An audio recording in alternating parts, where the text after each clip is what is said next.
by Bishal Mani Tiwari from Nepal. I am a Sanatan Dharma follower.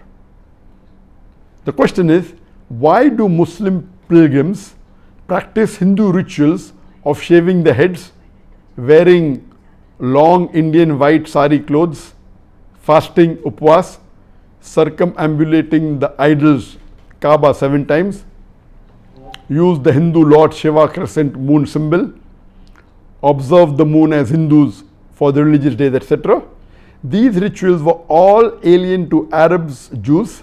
So why do Muslims follow Hindu rituals? And this is a very important question.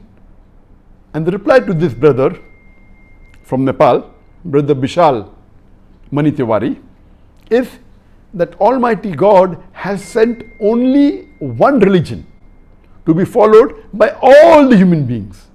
And that religion is submitting your will to Almighty God.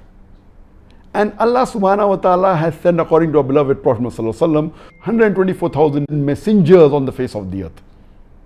And there were several messages and revelations given and sent on the face of this earth. But by time, most of these messages and the revelations sent by Allah subhanahu wa ta'ala have been corrupted by the people due to passage of time.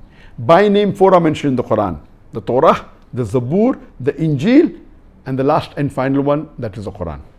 There were many messengers sent, 124,000 messengers sent on the face of the earth by Allah subhanahu wa ta'ala to give the message of Almighty God to humankind. 25 are mentioned by name in the glorious Quran: Adam, Noah, Abraham, Moses, Jesus, Mohammed, peace be upon them all.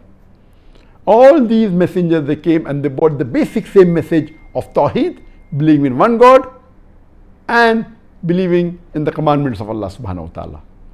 Now the question is that why are there similarities between Hinduism, certain rituals? You'll be shocked to know there are similarities in Islam with all the major religions, whether it be Christianity, whether it be Judaism and other religions also. I've given a talk on similarities between Islam and Hinduism. I have not spoken much about the rituals, and most of the rituals that you mentioned, I agree, almost all of them, except for one, all of them are common in Islam. But in my talk of more than 1.5 or 2 hours, I spoke about the major pillars of Hinduism and Islam. And I spoke in the talk that both Hinduism and Islam, they believe in one God. They believe that God is only one without a second. Both these religions believe that idol worship is wrong. Hinduism and Islam both agree that the last and final messenger sent by Almighty God is Prophet Muhammad, peace be upon him.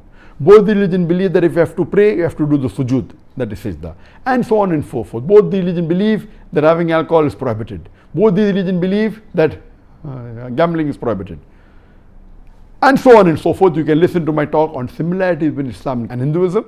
What you mentioned were mainly rituals, and these rituals that you mentioned were like shaving the head, and I do agree with you. It's common in both, in pilgrimage of Hindus and Muslims, wearing long white sari clothes, talking about the ihram, fasting, circumambulating around the Kaaba, using Hindu Lord Shiva crescent symbol. This is not because crescent is not the symbol of Muslims, though they use it as culture. But I agree with you that most of the rituals are common. Why? Because Almighty God, He sent the same religion. The basics were same. Later on, people started adding other things of their own, and the scripture got corrupted, the religion got corrupted. Then Allah sent the last and final messenger, Prophet Muhammad, peace be upon him, and revealed the last and final message, that is the glorious Quran. This, Alhamdulillah, Quran is not adulterated. It is in its pure form. I always give a formula when the non-Muslims come and speak to me. I said, let's come to a common formula. Let us agree, let us believe that one scripture at least is the word of God 100%. The Hindus will say, I believe the Vedas are the word of God. The Christians will say, I believe the Bible is the word of God. The Muslims will say, I believe the Quran is the word of God. Let us agree to follow what is common in the scriptures, because all of us believe the scripture is the word of God. So if what is common in all the scriptures, all will agree, there will not be any conflict. So let us agree to at least follow the common points in these scriptures. What is different, we can discuss tomorrow.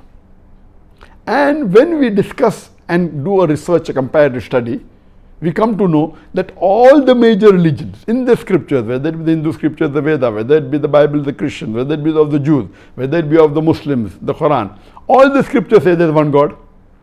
All the scriptures say that worshipping anyone besides the true God is wrong. All the scriptures say idol worship is wrong. All the major scriptures say, and they mention the name of Prophet Muhammad, peace be upon him, and they mention that he is the last and final messenger. All the scriptures say that you should do the sujood for praying. All the scriptures say that we should fast. All the scriptures say we should do charity. All the scriptures say that alcohol is prohibited. And so on and so forth. So let us agree to follow what is common. So if there are commonalities, it means that all of us agree. The same Creator Almighty God who has created all the human beings is the main source of the scriptures, but these scriptures have been changed due to passage of time, except the last and final message, the glorious Quran. All the messages brought by the messengers earlier were meant only for those people, except the last and final messenger, Prophet Muhammad, peace be upon him. He brought the message for the whole of humanity. That is the reason my request to you is, Brother Bishal, Brother Tiwari, that do more research, hear my talk on similarities between Islam and Hinduism, and will come to know that even Hinduism says that you have to submit your will to Almighty God. And submitting your will to Almighty God, if you say in Arabic, it is Islam, and the person who submits his will in Arabic, we call him as a Muslim. So I pray to Allah subhanahu wa ta'ala that may He give you hidayah, so that you come closer to Allah subhanahu wa ta'ala and you accept the last and final message, Quran, and the religion of Islam.